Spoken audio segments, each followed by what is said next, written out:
So by the time I met this guy and we had this whirlwind, brief romance, I was able to honor the governing decisions because these were things that were set irrespective and irregardless of a person. This was just Patrice's soul being very clear about what Patrice needs, wants, and desires in this season of her life.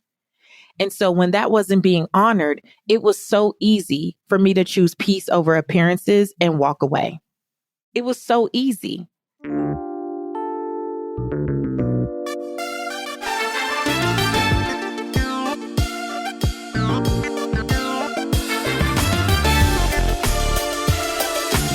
I'm Patrice Washington, and this is the Redefining Wealth podcast, where authenticity leads to alignment and abundance. Join us each week as we peel back the layers on what wealth truly means and dive into conversations that inspire, connect, and empower you to live your richest life. Get ready to challenge the status quo. It's time to redefine wealth for yourself. Welcome back to another episode of Redefining Wealth. It is the week of love. I know you guys have been out, hopefully enjoying your Valentine's Day. Some of us, it was more like Singles Awareness Day, but wherever you are in your relationship journey, I thought that today we could do a deep dive on some boundaries that I have learned needed to be in place for me to date confidently after divorce. This has been coming up a lot in our community in Mastery and Momentum. We've been talking more and more about redefining love as we redefine wealth because relationships are everything, right? We desire companionship just as much as we desire to climb the corporate ladder. And we want to have just as much respect and honor in the boardroom as we do in the bedroom. But in order to get there, we need some boundaries. So welcome back. Listen, if you are brand new here, you might be going, oh my gosh, what does this have to do with money? Well, the truth is wealth is so much more than money and material possessions. The original 12th century definition of wealth was about the condition of well-being and happiness. And so it's important that we are well in all the areas of our lives that impact our finances, even when we're not thinking about it. And if you don't think your relationships are impacting what you do with your money, what you are doing with money when you are upset about a relationship, what's happening when you're trying to buy love by buying people, all of these things come together. So it definitely matters. And if you're brand new, go to patricewashington.com/quiz. There you'll learn more about what pillar of your life currently might be impacting your finances. You just don't recognize it because you have normalized it. So today we're going to jump into boundaries because the theme for this month has been all about people pleasing. We want to stop people pleasing. And as you know, people pleasing really often involves prioritizing other people's needs and desires over your own. And this is especially important in dating because when you lack clear boundaries, you will find yourself saying yes to a person that you just met that doesn't deserve your compromise. And if you start to compromise early on, it will rob you of your confidence, your choices, and eventually your peace, and hopefully not your finances. So after this affirmation of the week, we will dive in to 7 of the boundaries that have helped me date more confidently since my divorce.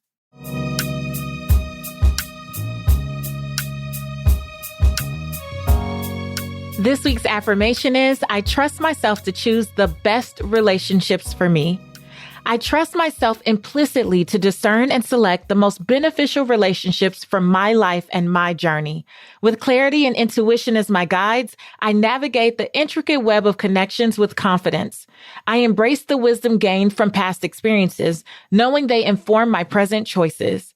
Each relationship I cultivate enriches my life in meaningful ways, reflecting how I've grown and possibly more opportunities for my growth. As I trust myself to choose wisely, I attract and nurture relationships that completely align with my values, my needs, my wants, and my desires for my life. Declare with me today, I trust myself to choose the best relationships for me.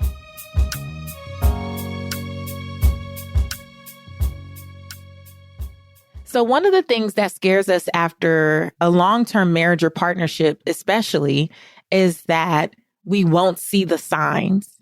And I want to submit to you that even in those past relationships, you saw the signs, you just weren't strong enough to acknowledge them yet.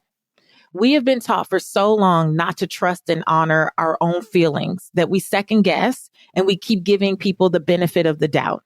We give the wrong people the benefit of the doubt over and over again. And as we've learned before, Dr. Tama Bryant, who's been on the podcast several times now, in her book, Homecoming, she talks about how high achieving women in particular end up in relationships that don't quite serve them because of overconfidence. Sometimes we truly believe that if we could buckle down and make it happen to get the job and to get the degree, that surely we can do whatever it takes to preserve the relationship or, fix someone. Boy, have many of us learned that that ain't it. I think many of us who were on the long-term partnership train have since learned that that does not work. You cannot over-spiritualize a relationship by saying, oh, God doesn't honor divorce and all these things, by staying in something that is toxic and literally just not serving you. We will no longer romanticize toxicity so that we can honor longevity. Longevity doesn't mean that it's okay.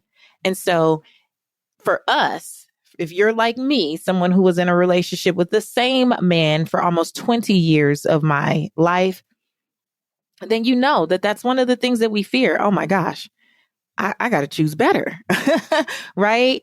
Here's what I've learned through all the therapy, coaching, and just the many resources, the books that I've gone through over these last couple years. I remember boundaries are a form of self-care. And as I navigate dating, it's been important to me to make sure that I take care of my mental health and my own well-being and my own self-respect on the journey to redefining and reestablishing love in my life. And so I really learned to start trusting myself again on the dating scene in particular when I was introduced to a gentleman who it was very short-lived, but at the first sight, I mean, he was tall, dark, and handsome. I'm talking 6'6", muscles, well-spoken, educated, all the followers in social media, very well connected, all of the things. And on paper, he looked a lot like the list, my ideal partner list, which I've shared with you guys before. But as I got into it, it was less than 5 weeks in, and I was able to get out because I had a list of governing decisions. If you didn't hear this week's wisdom point, I want you to go back to Monday and you'll hear Sherry Salata, who was the former executive producer of the Oprah Winfrey Show. She did a master mentor session in my community. And she talked to us about governing decisions back in 2022.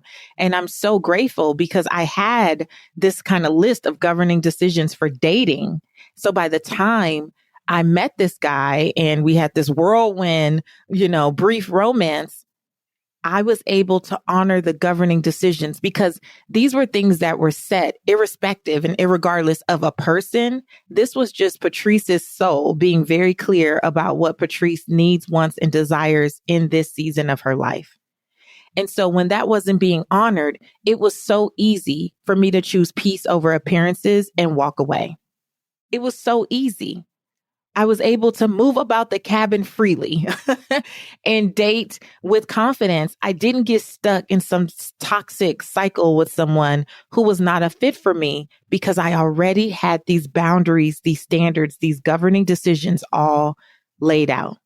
And in Mastery Momentum, my 12-month mastermind, we were in our pillar planning retreat in January, and I was sharing about my dating life now and how amazing it is, how amazing this season of my life is. If you keep seeing me on social and you going, oh, she's just glowing, you right, I am.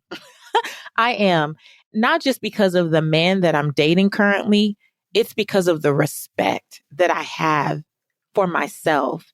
And it's the respect and appreciation and gratitude that I have for the 2022 version of me who's very clear about what I would accept and what I wouldn't accept that called in this type of relationship. And so in this season of love, this week of love, I just wanted to share some of the things that have been really helpful to me because I know so many successful, high achieving women who don't feel like they can trust themselves. They've given up on the experience and expectancy of love. They've given up on the idea that they could scale joy and scale their business or career. And again, I want us to have everything from the boardroom to the bedroom. I want us to honor our whole selves. And a part of that is boundaries. Boundaries are going to keep peace in and keep some of the wrong folks out. This has helped me check myself and not be attached to the representative anyone brings to me. I can honor what feels right for me. So let's dive in. The first boundary that's been really helpful to me is having an observation period of at least 90 days. So for me, dating has been collecting data. I even set that in my online dating profile, and I really hope that I get to share fully the story of my dating app experience. I'm going to find time somewhere in here to make sure that I share that in one of these upcoming episodes. But I was very clear in my profile that I was not dating to look for marriage or long-term partnership. I'm fresh out at the time of a long-term partnership. And so for me, being honest about the fact that I just wanted to enjoy my experience, I just wanted to collect data and learn about myself and men because I had been with the same man for 20 years of my life. So being radically honest about what my desires were for dating so that I didn't get swept into other people's stuff. And I noticed that if I didn't set an observation period for myself, because remember, boundaries are not about trying to get other people to agree. I would meet men who were like, oh, but you're wife material, sir. I'm very clear. That's not first 30 days, 60 days, 90 days. We're not even talking about that. This is the observation period. I'm enjoying myself. This is the fun time. We can learn each other. Yes. I'm observing you. I'm not going off of what you just say. I'm watching you in action. I'm listening to my body. I'm listening to my nervous system about how I truly feel in your presence. I'm listening to not just the words that you say, but how you talk to me. I'm observing. There's an observation period. And whether someone else wants to honor that or not, very clear that for me, it's been important to have in dating. So I know that I'm not just falling in love with the first person or looking at what they present as being more important than what I feel in my body. So having an observation period has been really helpful. The second boundary, no introduction to my child until at least the 90-day mark. Now, what I can say is most people have not made it to 90 days because I'm deep in observation mode. And I really lean into what Iyanla Vanzant said. She says, you can't tell someone how to love you. You get to see how people love and determine if you want to participate or not. You get to see how people love and determine if you want to participate. And so what I have learned is that a lot of people can seem like they love well in 2 weeks, in 30 days, even in 60 days, but gonna need to go at least the distance to 90 days. And so that has really ruled out Reagan ever even knowing that certain people existed. She knew I was dating, but she wouldn't know names. I would call people my little friend and leave it at that. And I would say my little friend because I didn't need her to know that I was carousel dating or rotational dating, whatever you guys want to call it, but that I was dating multiple people. So I would just say my friend, my friend, my friend. And then after a 90-day mark, then we get to know people by name. That has been really helpful. And I think it's also preserved her respect for me because there's not people in and out of her life. She's not being introduced to all these random people. And it's also set the precedence for those that I'm dating that you have to really show and prove before you get to be around my most prized possession. And I don't say that, objectively, but you have to really show and prove. And I need them to know how important she is to me because another part of that is if it got to the point where Reagan met them, if she didn't feel them, it would be a no. She and I are just too close for me to be in a relationship with someone that she doesn't respect and doesn't trust. She's very mature, so she wouldn't just sabotage to sabotage. She wants her mom to be happy, but she also knows she can be radically honest with me. And having that as a boundary has been a really great governing decision for me. Number 3, I would say having a list, but not sharing it. And people will try to get you to share your list. I noticed that, people start with, well, what are you looking for? And for those of you who are like me that are just really open, I'm pretty vulnerable in general. My clients will share with you. I'm always sharing. I don't have a problem sharing. I'm not super guarded. I do protect my peace and my space and my energy, but I'm not super guarded. So it's easy for me to say, because I'm also very clear. Your girl got a list for any and everything. Okay. I'm always very clear, but I realize that in dating, some people will try to become everything that you said on the list. And you can tell after a while it's completely out of alignment because they can't keep it up, or their words don't really match their vibe, their energy, their actions. But what I've learned is the list is for me. The list is a part of how I navigate the observation period, but it's not to be shared.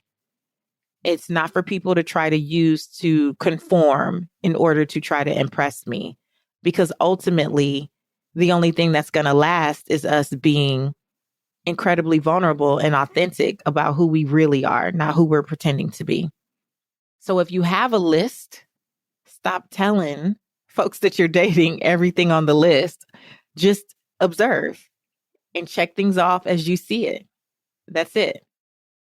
I don't know about you, but when I do get the bug to get my hands a little dirty in the kitchen, I'm still not inspired to spend lots of time and energy on searching for recipes or walking through a freezing grocery store. Just not my thing. So I get quick, convenient recipes delivered right to me. I just choose my meals and select a delivery day, and HelloFresh handles the meal planning and shopping.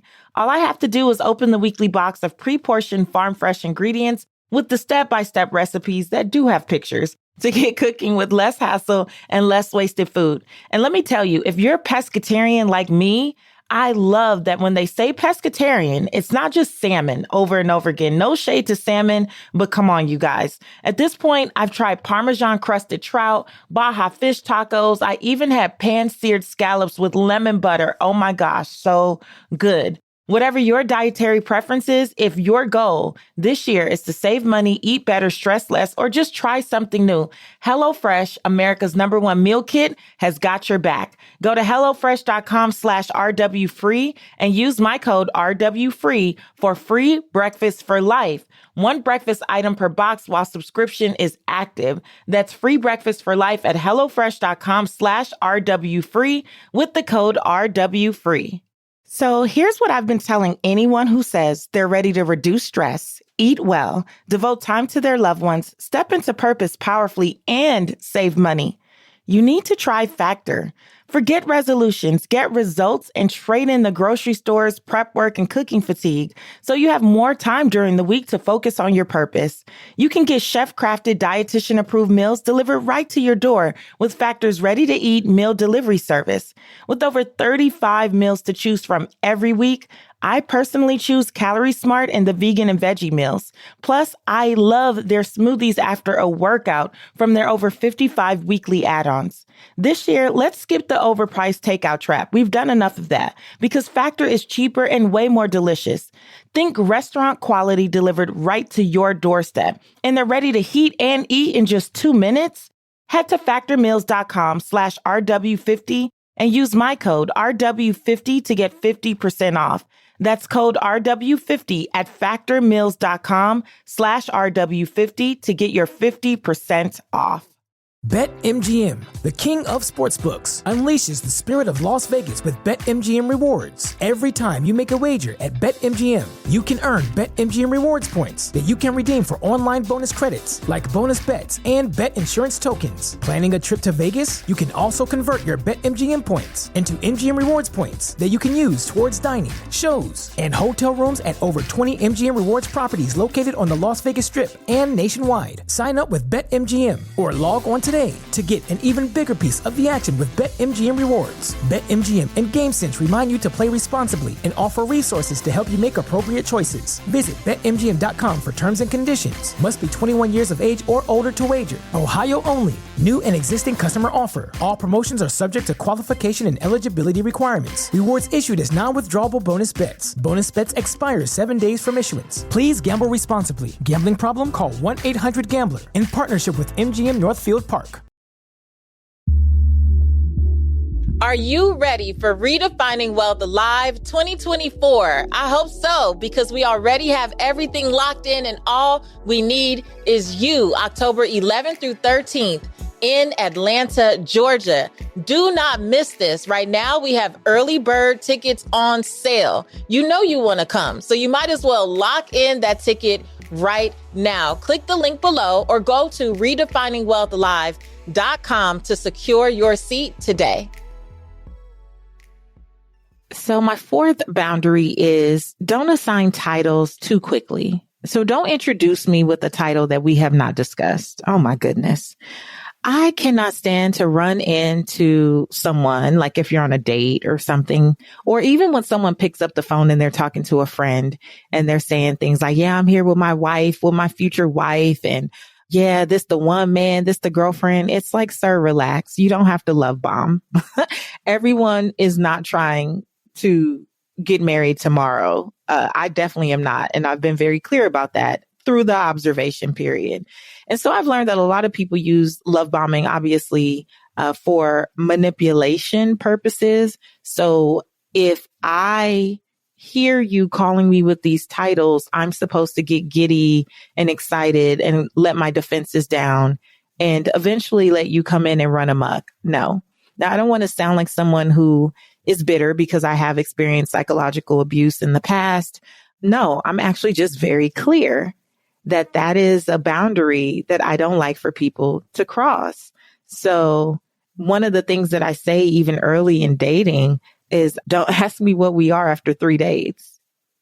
And I say it jokingly. And I say, because I'm a vibe. I know I'm a wonderful catch. So don't try to tie it down, hold it down when I'm very clear that I'm going to continue dating other people until someone earns exclusivity, right? So it's been really interesting to see how people try to push past that, because I don't always have to say that up front. I just don't lean into it when people use that as a tactic. I just observe, because nothing to me, I don't care how amazing a first date was, or I don't care if we did talk on the phone for 2 hours or 3 hours. I am not someone who is in the season of romanticizing. I'm still in the reality of what is, which is I just met you. I don't know you. I haven't had a chance to observe you long enough for you to even kiki about calling me your wife. That is a very strong, weighty title. And I don't even trust a man who throws that around in 48 hours, in 2 weeks, in a month. You're just throwing that around, especially someone who's been married before. Weird. Weird. So that is a boundary that I have. When people do that and then they don't take the hint that I don't think it's cute and they keep going with it to try to get me to say it, or ooh, let's just add to it too, not just the titles, saying I love you. Knock it off. Saying I love you to someone 2 days into meeting them. Okay, you can love me as a great human being. Wonderful. But I don't think that I have earned that right in your life, sir, for you to be throwing that out. So that's just, I guess this could be red flags and boundaries. There's a red flag, but it's a boundary I have. I don't let people play with me in that area for too long. So it's a telltale sign that this is probably not the best person for me to enter into relationship with. Number 5, I don't romanticize. When people show me who they are, I believe them. My governing decisions allow me to already understand for myself when something feels mean, when it feels mean-spirited. I even have something that I have on my list is no mean-spirited humor. I like funny people. I think I'm funny, although people tell me I'm corny, but that's fine. I think I'm funny. If you see me speak on stage, I would say that I'm pretty funny, but not at the expense of others. Not at the expense of others. And one of the things that I had to refine on my list was I say I want a man that is humorous, but when I experienced dating someone who only was funny when he was being mean to other people, I realized that wasn't for me. And so I don't romanticize when people show that. I do believe that I'm never above someone's bad behavior. And so if I deem something to be too harsh, or I see them being too critical with a server or, a staff person somewhere, just anything, or their own team members, their own employees, their own coworkers, I'm like, a lesson that I've learned is that I'm never above someone else's bad behavior. So if you can be mean-spirited in your humor with your brother, your sister, your own children, your own family members, why would I think that I was above it?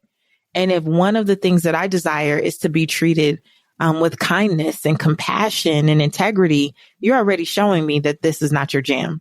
So I don't romanticize that. If something is mean, I call a thing also. Jan Van Zandt. Call a thing, right? If it was mean, it was mean. If they're being inconsistent, they're being inconsistent. If I found something to be disrespectful, it's disrespectful. At this big age and all this experience and all these years on earth, why are we still looking for 2 pigeons and a rainbow and a 4-leaf clover to confirm what we already know in our soul, what you already know in your spirit, what you already know in yourself? It's back to that giving people the benefit of the doubt. For what?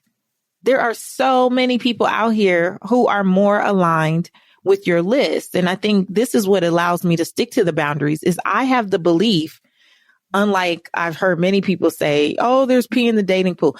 I don't believe that. I understand what the statistics say. I understand you might be listening to this like, girl, Patrice, I understand your experience. I really, really do. And I'm not saying every experience I've had has been amazing. I told you at the top of the episode, I had to have someone kick rocks very quickly, right? So that was a less than stellar experience. It started out great the first 2 weeks and then went downhill from there.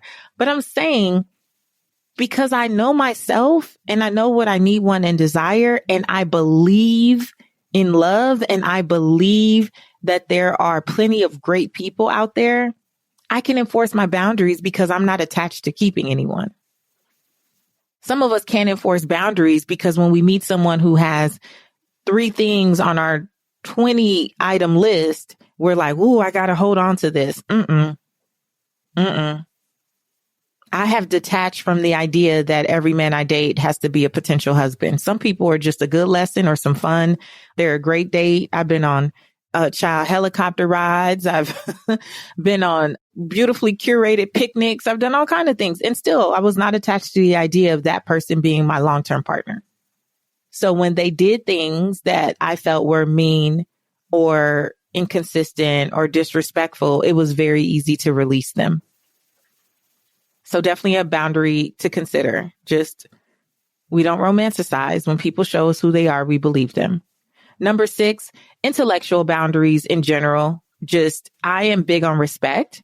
And someone who shows me that they can't respect another person's viewpoint if it's different than theirs, that's a red flag to me.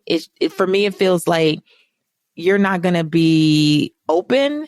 You won't be compassionate towards other viewpoints. You can't be flexible. You're not reasonable. I just don't do people who are closed off. Even with my own clients, I'm like, I only coach people who are coachable.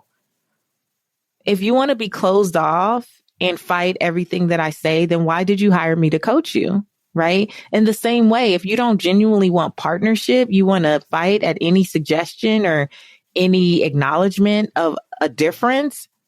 No, I just think as a mature human being, a mature adult, it's just important that we don't expect everyone that we enter relationship with to share all of our opinions and adopt all of our viewpoints.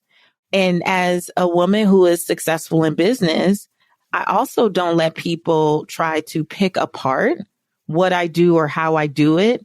I don't do unsolicited critiques of my career.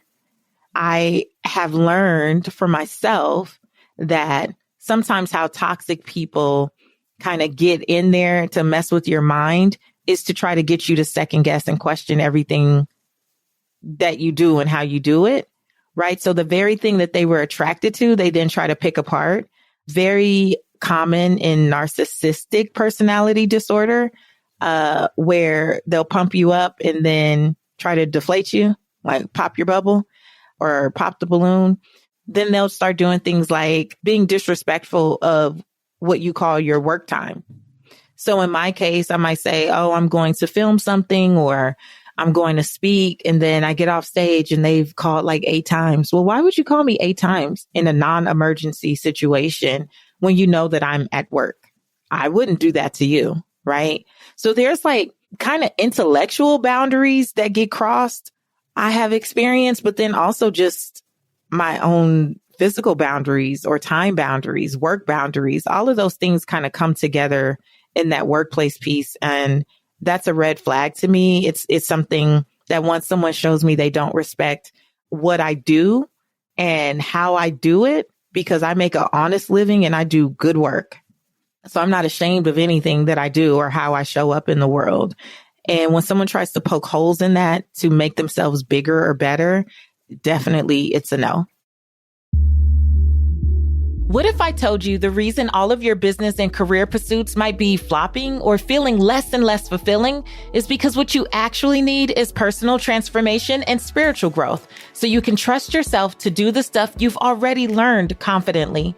The doors to mastery and momentum are open. This is my intimate mastermind, and I believe it's the doorway to living the rest of your life intentionally, authentically, and wealthily on your own terms. It's grounded in my signature 6-pillar process, and it's specifically designed as an intimate, safe, and aligned space that elevates your mindset and actions to achieve excellence in every facet of your life so you can handle this next season with more ease, grace, peace, and flow.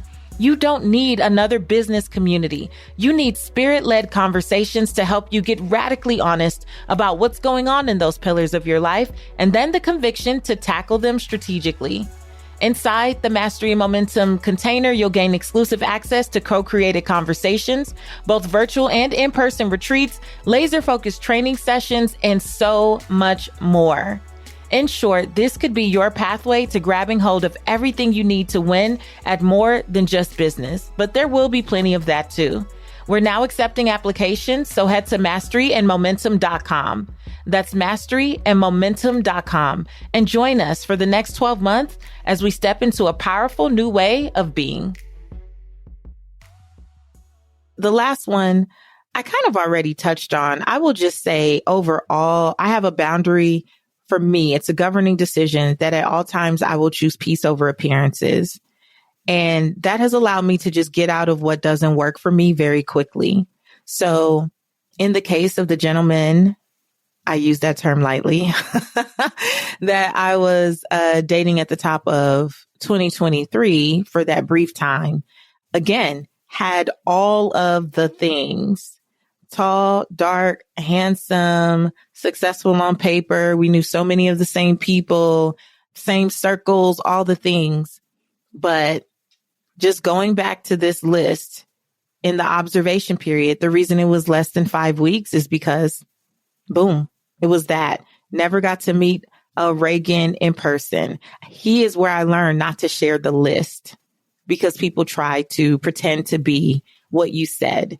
The assigning titles too quickly, all of the things. And so I say that to say, having this stuff written down is a big part of how I was able to navigate that and get out of it very, very quickly. And it's how I came to trust myself to date confidently, because I choose peace over appearances. So if he could have all of these attributes and all the people that we know in common think that he's like, top tier, and I still be able to tell myself the truth and honor what I feel in my body, in my spirit, in my soul, and separate and release myself from that experience quickly, told me if you could do it with him, you could do it with anyone. And so glad it freed me. It freed me so much to just continue to enjoy my dating experience. So if I had to give you any action steps, I would say, again, start with your governing decisions.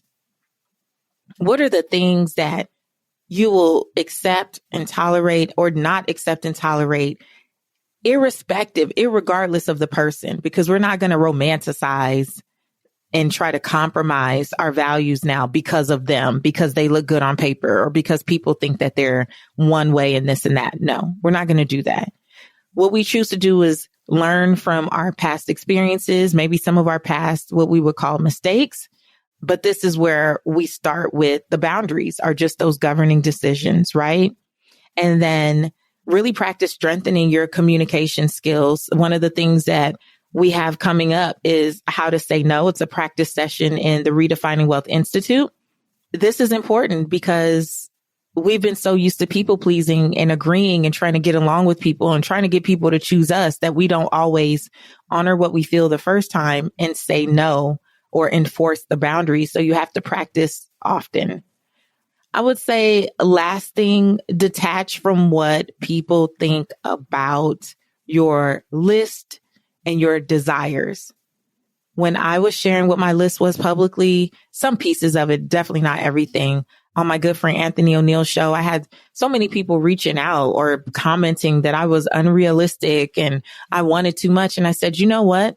I won't dumb down my desires for y'all. I know what the statistics say.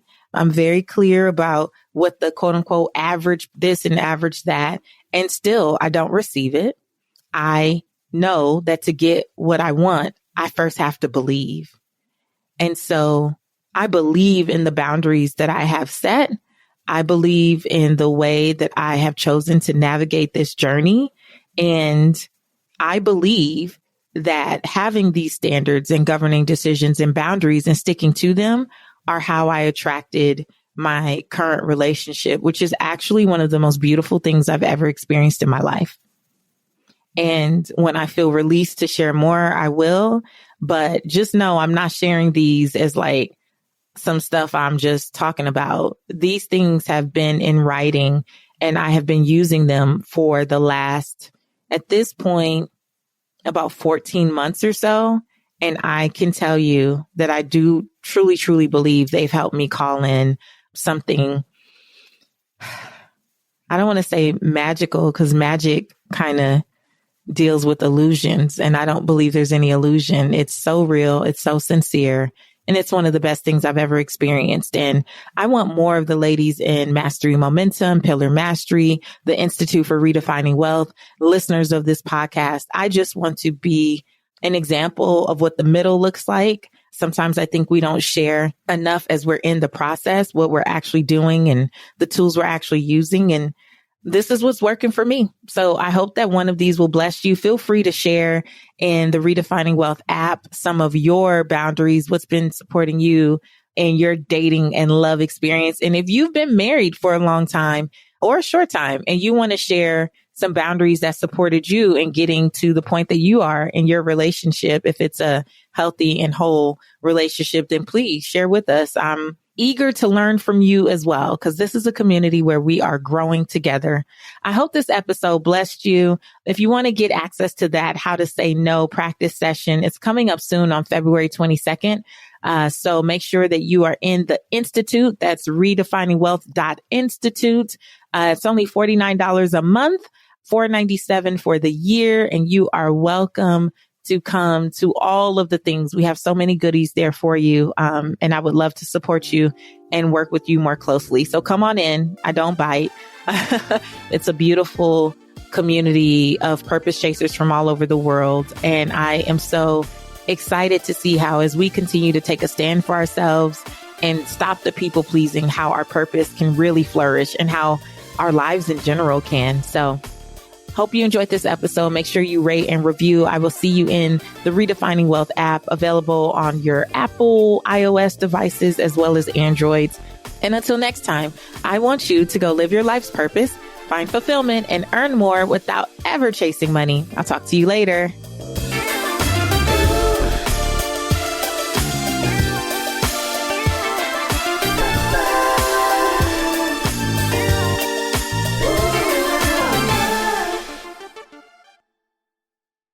BetMGM, the king of sportsbooks, unleashes the spirit of Las Vegas with BetMGM rewards. Every time you make a wager at BetMGM, you can earn BetMGM rewards points that you can redeem for online bonus credits like bonus bets and bet insurance tokens. Planning a trip to Vegas? You can also convert your BetMGM points into MGM rewards points that you can use towards dining, shows, and hotel rooms at over 20 MGM rewards properties located on the Las Vegas Strip and nationwide. Sign up with BetMGM or log on today to get an even bigger piece of the action with BetMGM rewards. BetMGM and GameSense remind you to play responsibly and offer resources to help you make appropriate choices. Visit BetMGM.com for terms and conditions. Must be 21 years of age or older to wager. Ohio only. New and existing customer offer. All promotions are subject to qualification and eligibility requirements. Rewards issued as non-withdrawable bonus bets. Bonus bets expire 7 days from issuance. Please gamble responsibly. Gambling problem? Call 1-800-GAMBLER in partnership with MGM Northfield Park.